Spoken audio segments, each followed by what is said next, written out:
Welcome to Pathways of Blessings Network. We are delighted to have you join us today. In this video, we present a profound and uplifting message from one of the world's most dedicated, spirit-filled, and powerful ministers. This sermon is designed to inspire your faith, deepen your understanding of God's Word, and encourage your walk with Christ. So, settle in, open your heart, and prepare to be richly blessed by this transformative message. Enjoy and let the blessings flow.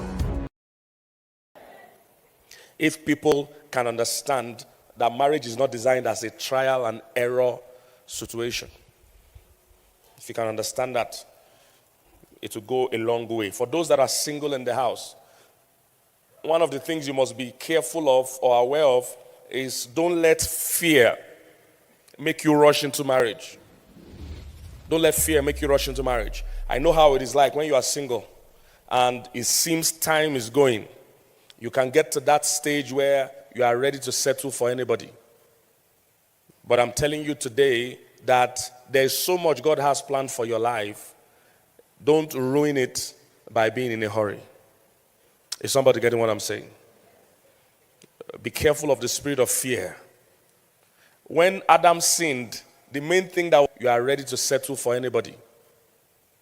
But I'm telling you today that there is so much God has planned for your life. Was introduced on the earth was not sin. The main thing that was introduced on the earth was fear. The moment Adam sinned, when God came again in the garden to talk to him, Adam said, I was afraid. Before that time, he did not know any emotion called fear. The thing called fear did not exist. This same Adam had named animals, named lions, named, alligators, tigers, without fear. But the moment he missed the mark, the Bible said he used the word fear. I was afraid. Scientists have found out that there are over 500 kinds of fear.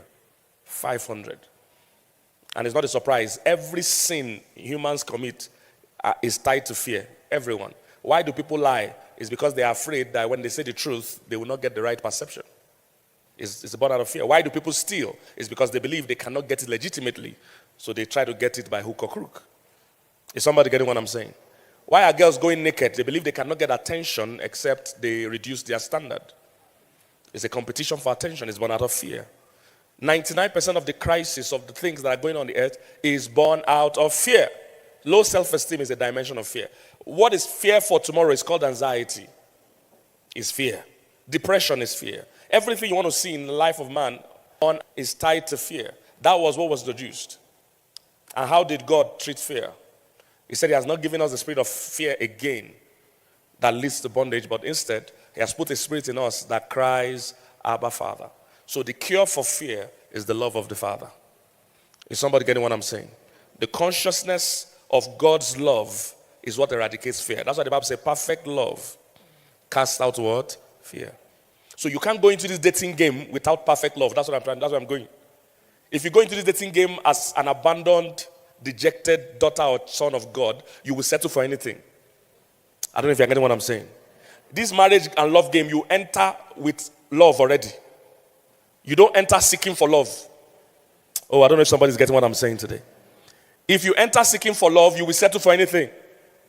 You will come into the dating game already full of the love of God.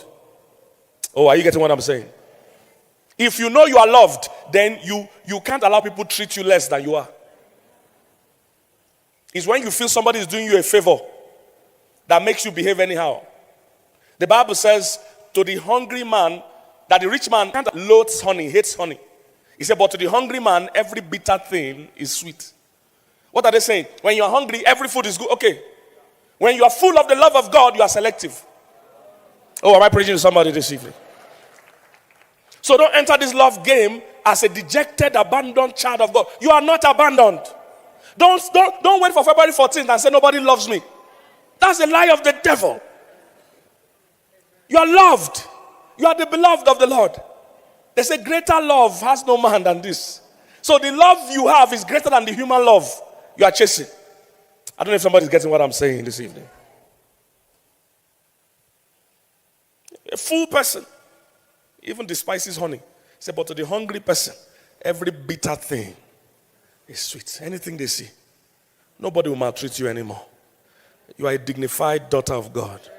You are a dignified son of God. One of the most common questions I get, Reverend, you won't believe it. As a counselor for close to 30 years, my most common question, I get it literally every week of the year.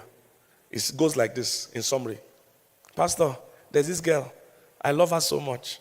I send her money. I send her phone credit. I buy her gift. But she doesn't like me. She doesn't call me back. What should I do? Kidnap her. Yeah, arrange to kidnap her. I also hear the female version every week of my life. Pastor, there's this man. I love him so much. I send him everything. I cook for him. I sleep with him. I do everything. But he doesn't like me. What should I do? That you're asking the question is already a problem. You see, all these things are born out of people that have not yet appreciated the love of God. You are looking for love in all the wrong places. We don't beg for love. Is somebody getting what I'm saying? You don't beg for love. What should you do like how? You have told or shown somebody that you love them, and they have also shown you that they don't love you. And you're asking, what should you do like how? Pastor, what should you do how? Pastor, somebody told me one. He said, I have my boyfriend. We live together in the same house, which as a Christian, I know you shouldn't be doing. But this person probably is not a Christian. He said, you live together in the same house. He brought on that girl to the house. He made me sleep in the parlor. He slept with the girl in the room. Pastor, what should I do? Sometimes there are questions people ask me. I ask them, where are your parents? Where are your parents? Because there's some behavior you only behave. Like we said yesterday, all the problems I see in families is because of the absentee or the absenteeism of fathers. This girl asking this question is because her father is absent. If her father was present, she would be in her house, in her parents' house. Somebody will be monitoring where she is. Like I said yesterday, look, women were created to be protected. The original design of God is perfect. It's human beings, the more civilized we get, the more we move away. There's a reason men were created stronger. There's a reason. Men were created taller, stronger, bigger. It's because we are created to protect. So when a girl is born, her father protects her. That's why in the wedding, it's the father that hands her over to the husband. There's a significance to it that from now you have a new protector, a new provider, somebody that will look out for you. Is somebody getting what I'm saying? So when you see girls behaving like that on the street, somebody has abandoned them. So let's be careful. When you become desperate for love, you will do all kinds of things. As a counselor, the things my ears hear on a regular basis, if you're not careful, they can affect you. I still heard the case recently. A guy that is married, a lady that is married to a guy, but she had children already, a daughter. So she married this guy, moved into this guy's house.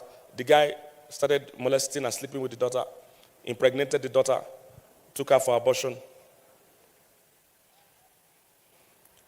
In cases like that, when they now ask, what should you do? You are living with an abuser. It's even a criminal case because the girl is still a minor. Is somebody getting what I'm saying?